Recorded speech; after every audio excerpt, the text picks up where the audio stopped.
My friend Patricia's coming after a really long trip from Paris, and I thought, wouldn't it be nice to just greet her with like big steaming bowls of chili? But since she's being really good, I thought maybe instead of making beef chili, I'd make chicken chili. So I've got about 4 cups of onions and 2 tablespoons of olive oil, and they've cooked until you can really smell them, about 10 minutes. And then I'm gonna add lots of good stuff. 2 tablespoons of chopped garlic. This is gonna be really good. You wanna cook the garlic for just a minute so it doesn't get really bitter. And 2 yellow peppers and 2 red peppers. This is a really quick way to cut peppers, just straight down. And then what's left over you can use for snacking. And I'm just gonna do big chunks. I think chili should be big chunks of good stuff. So, peppers. Okay, now all the good spices. First thing, of course, is chili powder. So I've got a teaspoon of chili powder,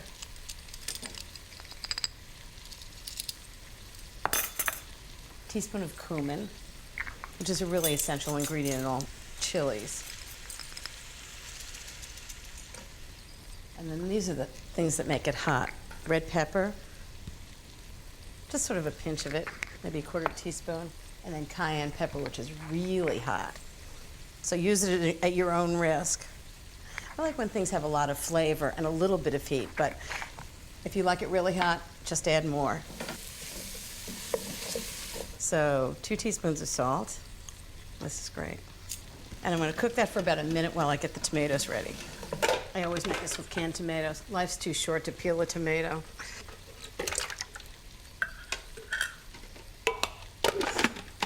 So I'm just gonna chop them up really quickly.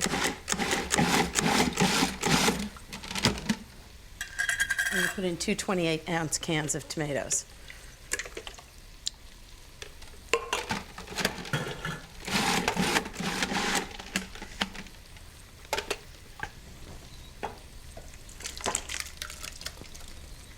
Try not to get it all over the kitchen like I do. And into the sauce. Give it a stir. So most chili has cilantro in it, but I personally hate cilantro, so I'm gonna put basil in instead. It gives it great flavor. Just take the leaves off. And just give it a really rough chop. So maybe about a 1/4 cup should be good. Wonderful.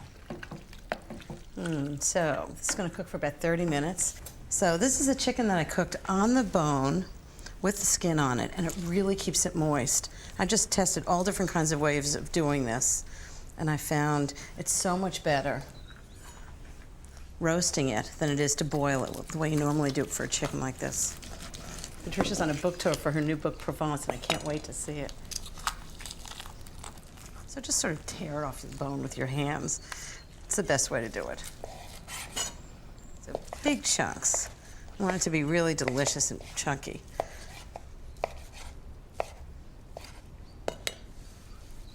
Right into the pot. And just stir it around. This is gonna cook for about 20 minutes so all the flavors get into the chicken, the chili, cumin, basil, tomatoes. So we got all kinds of toppings. Cheese, Oh, I want some tomatoes, cheese. I love cheese. a little sour cream. Yeah. Gotta have a little sour cream.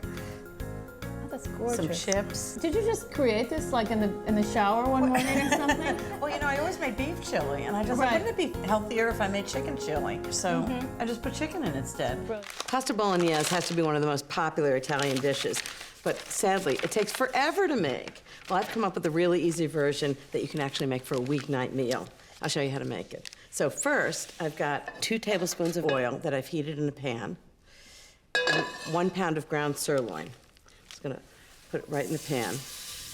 Start with 4 cloves of chopped garlic. That's about 4 teaspoons.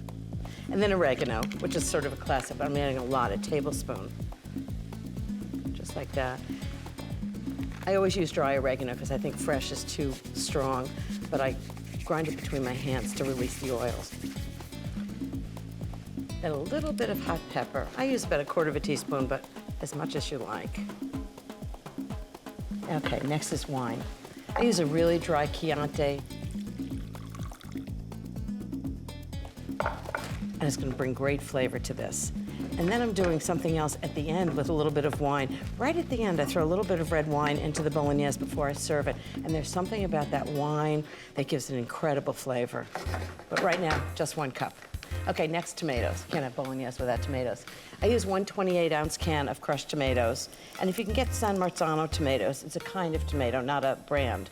They're really the best Italian tomatoes. And to give it a little more intensity, I'm gonna put in 2 tablespoons of tomato paste. So that's really condensed tomato.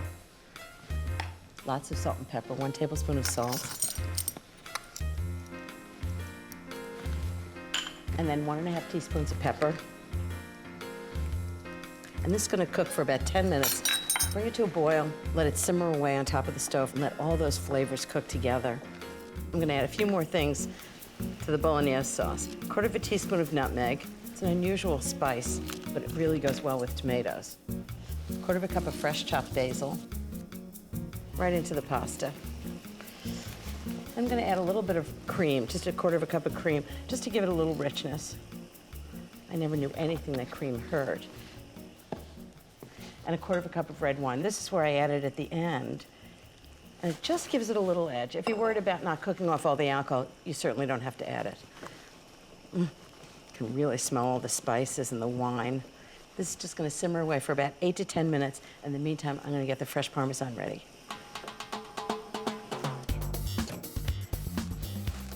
You want the pasta to drain, but you don't want it to be really dry. How good is that? I'm gonna pour all the sauce on it. Now tell me that doesn't look good.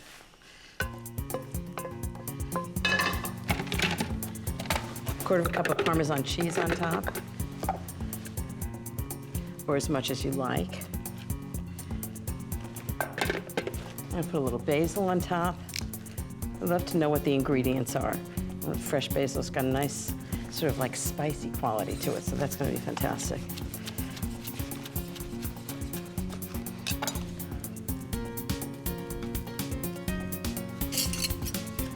Give it a big toss, and this is why the orecchiette is so great, because the sauce just gets caught in all those little shells.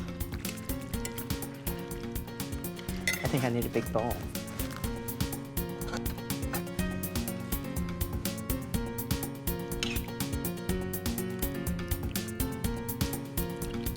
A little more Parmesan cheese.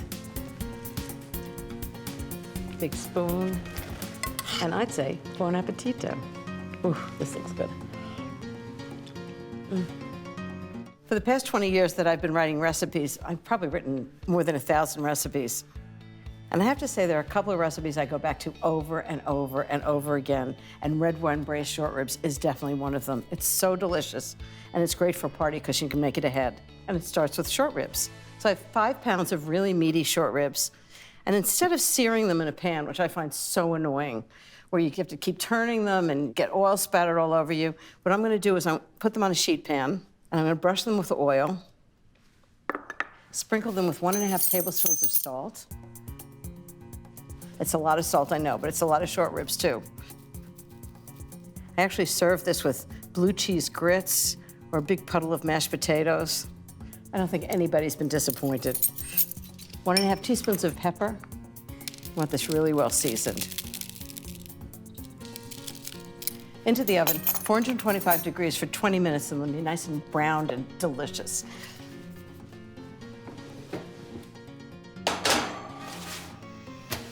So much easier than searing it in a pan. Okay, next the vegetables. I've got 1/4 cup of olive oil heated in the pan, and I've got 3 cups of leeks. And what I did was I dried them in a salad spinner. You don't want them wet, otherwise they steam instead of sauteing. It's 3 cups of leeks. 3 cups of celery, 2 cups of carrots, and 2 cups of chopped onions. And I'm just gonna saute this all together for the vegetables to start cooking, get tender. I'm just gonna let them cook for 20 minutes. Roasted short ribs. Oh, look how great these look. I'm just gonna turn the oven down to 325 because that's what I cook the stew at. Perfect. So the vegetables are cooked. Just gonna add some garlic. I always add the garlic at the last minute because I don't want it to burn. I'm just gonna cook that for about 1 minute, just until you can smell that sort of cooked garlic flavor. Okay, next is my secret weapon. My secret weapon in most dishes is, if you want it to taste better, add alcohol. So I'm gonna put in a whole bottle of red wine. I'm not messing around here. It's not like a little splash of something, a tablespoon, a whole bottle. I'm using a Côte de Rhône, which is a really nice, full-bodied French red wine, but not too fancy. Do something you would drink. It doesn't have to be incredibly expensive, it just has to taste good. And so I'm gonna bring that to a boil and lower the heat and simmer this for about 10 minutes. So the next thing I'm gonna do is add 4 cups of beef stock. If you have homemade beef stock, it's even better, but you can also use store-bought beef stock. And 1 cup of canned crushed tomatoes, about half a can. Okay, and wait till you see what I put in next. So I've got 1 bottle of Irish stout beer. It's made from hops and yeast and barley, and it's just got a really dark flavor. Layered with the red wine, it's just fantastic. Okay, that's the stout. Next is thyme. And what I do is I just take a thyme sprigs and I make a little bundle. And as it cooks, all the leaves fall off and then I throw out the bundle. Then 1 tablespoon of salt. It's a big pot of stew. And 1½ teaspoons of pepper. And give it a big stir. Okay, 1 more ingredient, roasted short ribs.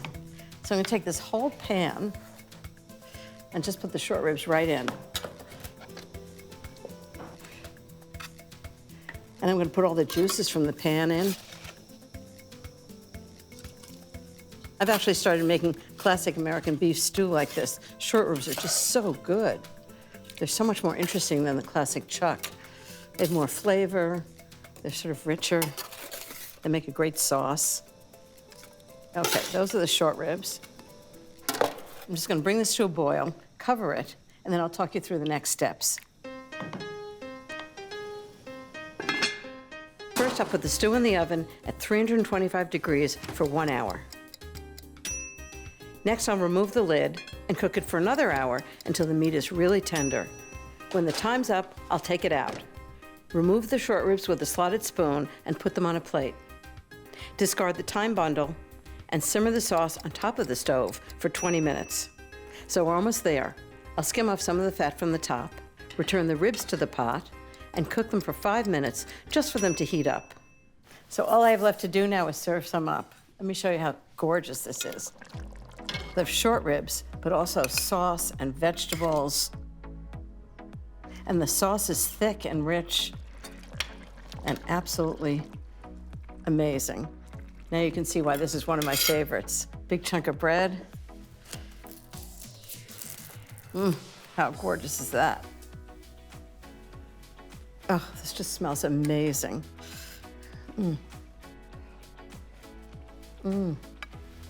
The sauce is so rich and delicious, and it's the red wine and the stout that made all the difference in the world. Yum. I love to make chicken pot pies on the weekend because I can assemble them and then bake them off whenever I feel like having them. I think we might have it Saturday night, but it depends on how the weekend goes. So the best way to cook chicken for chicken pot pie is to roast it. I've tried many different ways, but I find if you do it with the bone in and with the skin on, it stays really moist and it's the most flavorful. So I have 6 chicken breasts. These are huge chicken breasts. A really good butcher.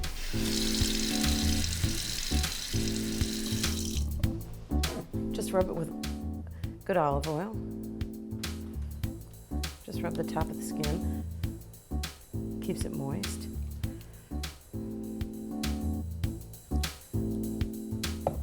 Sprinkle with salt. And some pepper. This should make probably 4 pot pies, 2 for Tiara's party and 2 for Jeffrey and me. So into the oven, 375 for about 35 or 40 minutes. Chicken will be really succulent and delicious. Next, I'm gonna make the filling. Pot pies, I've made lots of them. Lobster pot pie, vegetable pot pie, but I think chicken pot pie is the classic. So for the sauce, what I've done is I've cooked 2 onions and 1½ sticks of butter, and just for about 10 minutes until they're translucent. And then I'm gonna thicken it with 3/4 of a cup of flour, Just stir it in and cook it for a few minutes, just to get rid of that raw flour taste. This is really like making a white sauce. It actually is making a white sauce. And after this cooked for a minute or so, I'm going to add 5 cups of chicken stock. Actually, I have a little trick for chicken stock. Even if it's really flavorful, you want the entire dish to be flavorful. So I'm going to add 2 bouillon cubes. And then slowly pour this into the white sauce or the roux. And what that's going to do is really just thicken it. Perfect. I need 2 teaspoons of salt and 1 teaspoon of pepper. Remember, this has to be really well seasoned because it's going to flavor all the chicken and vegetables. And then because I want it to have a little bit of richness, I'm going to add a 1/4 cup of heavy cream just to give it a little extra flavor. And to this sauce, I'm going to start by adding lots of great vegetables. And the secret is, some of them can be frozen vegetables. 1½ cups of frozen onions. Just think how hard it would be to peel all these onions.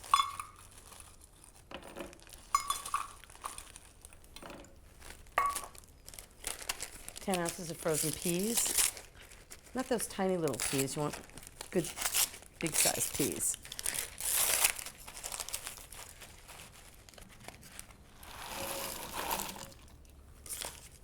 And I've blanched some carrots. 2 cups. And some fresh parsley.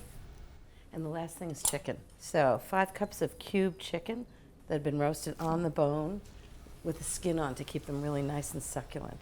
Put it in, just mix it all up. Oh, this looks great. So that's the chicken pot pie filling done. And all I have to do is roll out the crusts. Okay, last part of chicken pot pie is putting the pastry on. I actually made pastry for something else and just froze this pastry so it'd be ready whenever I needed it. And I defrosted it in the refrigerator. You don't want to defrost it at room temperature because you need it to stay really cold. So I'm just going to leave dough there for a minute. So I'm doing individual pot pie, so I'm going to put them in oven-proof ramekins. This filling looks gorgeous. Big chunks of juicy chicken, carrots, whole onions. Now they need a crust top. So I'm just going to roll out the dough. I'll cut it in 4ths. Now, if you don't even have time to do the dough, what you can do is get some frozen puff pastry and defrost it in the refrigerator and use that instead. It's light, it's wonderful, and it's really easy. So I'm just going to roll each one of these out into a roll, maybe about an 8-inch round. Flour everything, including yourself. Let me move this over a little bit. When you're rolling out dough to make a round, you want to keep turning it. Roll it from the center out to the edge. This is nice dough. You just want to keep it moving, make sure it never sticks to the board. You can roll it on wood, but if you have stone, it's even better. Right on the counter. Okay, now the secret to the dough sticking to the dish is just do a little bit of an egg wash that you're going to use on the top anyway, around the edge. It makes it a little wet. So just put the dough on top. This is obviously a little too big. And you just want to trim the dough so that it's about 1/2 inch bigger than the bowl. Doesn't have to be perfect. Nice country, homey, rough edge is nice. Just like that. Okay, and then just stick it to the edge of the bowl. And it'll stick because of the egg wash that you put on it. Now just egg wash the top. So the dough puffs up and it's nicely browned. It's gonna be wonderful. So when these bake, the steam in the chicken pot pie filling will puff up the dough and it's gonna turn out gorgeous. And then I like to season the top with flaked sea salt so you see it. It's just wonderful. Flaked sea salt. Want to have lots of flavor. Cracked pepper. Okay, that one's done. Just 3 more.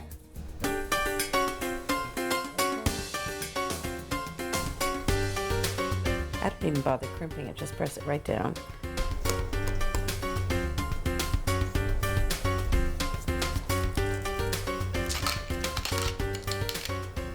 And I'm going to bake them for an hour at 375, and they're going to be puffed and succulent chicken pot pies. I think we're all going to have a good time.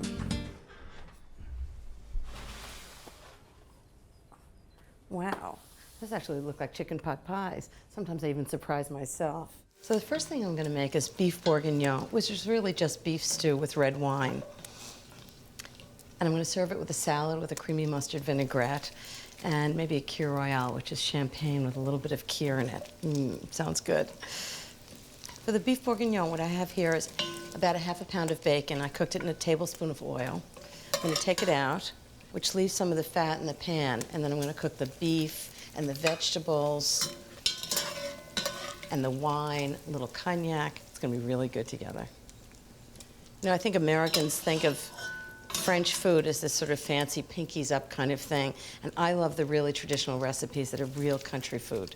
So the next thing I'm going to do is take 2.5 pounds of chuck, which is a fairly inexpensive cut of meat, not like filet of beef, and I've cut it in cubes, and I'm just going to dry it a little bit. If the cubes are dry, they'll brown better in the pan. Just salt, pepper,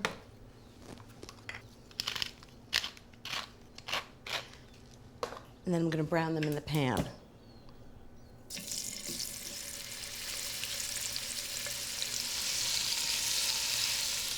Just do it in a single layer so they brown really evenly.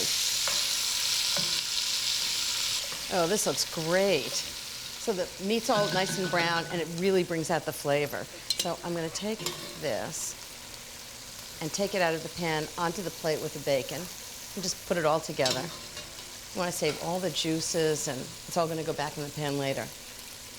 Okay, and then the next thing I'm going to do is put in the rest of the meat. This is a really traditional French recipe, and I just think it's a much easier way to make it. It takes much less time, but it's wonderful for entertaining because you've got the meat and the vegetables and everything all together in the pot, and if you make it a day or two in advance, all the flavors just get better and better. You just have to heat it up before dinner. Okay, that's done. I'm just going to take this out. It smells so good already. Now I'm just going to finish prepping the vegetables. I have a pound of carrots. And now what I'm going to do is throw them into the pot with all the juices from the beef and the bacon.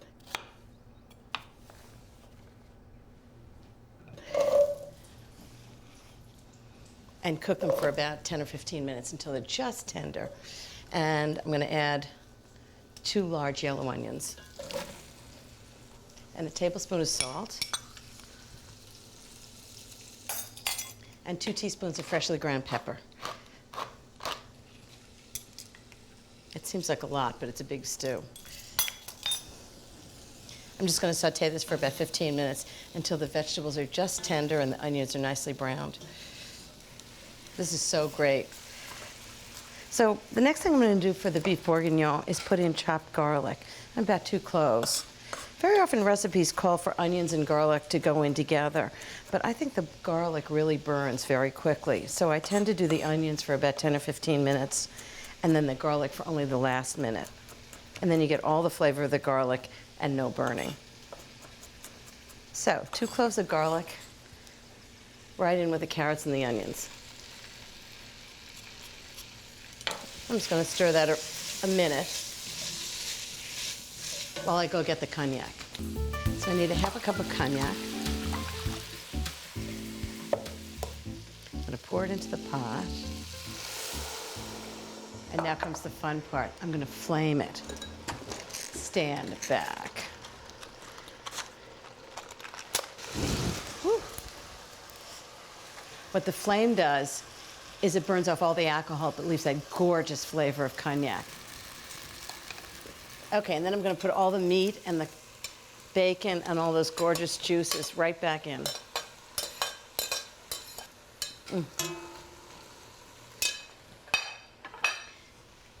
And then a whole bottle of red wine, good red wine. You want to make sure it's wine that you drink. And actually, you can even serve the same wine with dinner.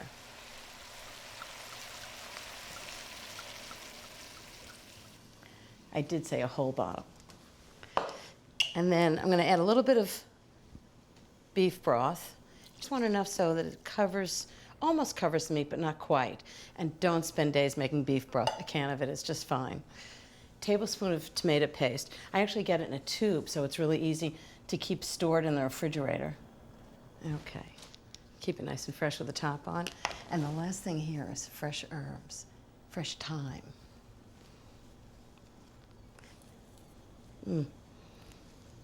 Smelling awfully good. I think Miguel's going to be pleased. So now it's simmering, which is perfect.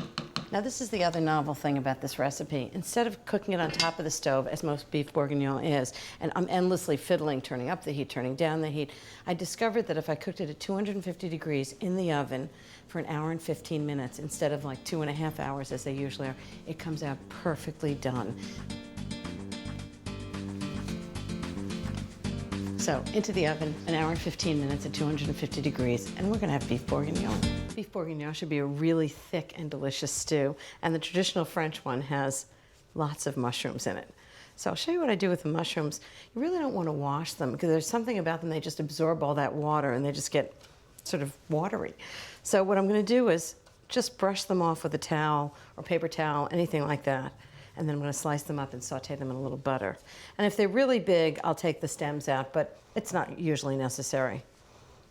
So it's about a pound of mushrooms. Doesn't have to be exact. Okay, then the next thing I'm going to do is just slice them really thickly. You don't want little thin slices. You want gorgeous thick slices. Traditionally, beef bourguignon is served with noodles or potatoes. But one day my assistant Barbara and I decided to test that, and we found it was okay. But the best thing is if you take a grilled piece of bread, rub it with garlic, and then pour the beef bourguignon over it. It's sort of like gravy and bread. Who wouldn't like that? It was really good. So that's what I'm going to do for Miguel. Okay, so big chunk of butter, high heat. Just let that melt. Big wooden spoon. So when you're sauteing something, you always want to let the butter get really hot and then throw it in. It'll really sear the flavor. Okay, nice little sizzle going. And in go the mushrooms. So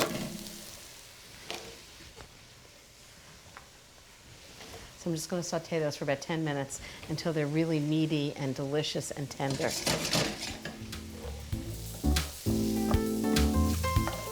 Beef bourguignon home stretch. So the mushrooms are done.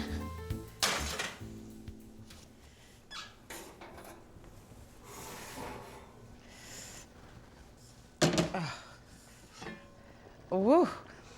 Oh, that smells so good. So I only have a few more things to do with the beef bourguignon, and the first is I'm going to thicken it a little bit. A little butter and flour.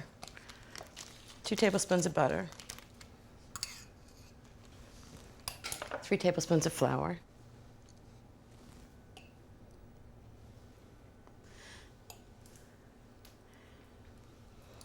This is a really easy way to thicken a sauce. Just mash the flour and the butter together. You want to have room temperature butter so they go together.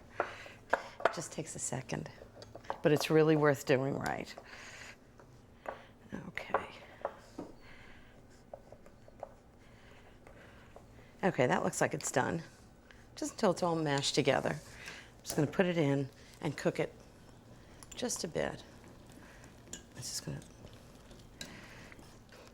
I love the way this smells. I can smell the cognac and the wine and carrots and onions. Who wouldn't want that for dinner? Got every last bit. So beef bourguignon has small whole onions, and I'm going to show you a trick. Instead of peeling all those onions, I use frozen small whole onions, and they taste just great.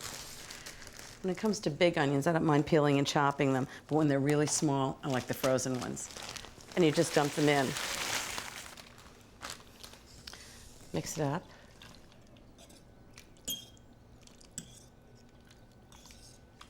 And the last thing is the mushrooms that have been sauteed.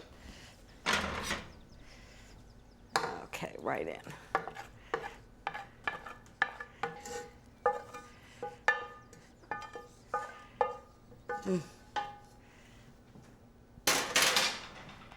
And I'm gonna let this simmer away for about 15 minutes until all those flavors are together, the beef and the bacon, carrots, onions, little garlic, all that wine and cognac and mushrooms. Oh, this just smells so gorgeous. Time for dinner. So I'm just gonna take a cut clove of garlic, and instead of chopping it, I'm just gonna rub it right on this bread. So you get all of the oils and the essence of garlic without the bite of it.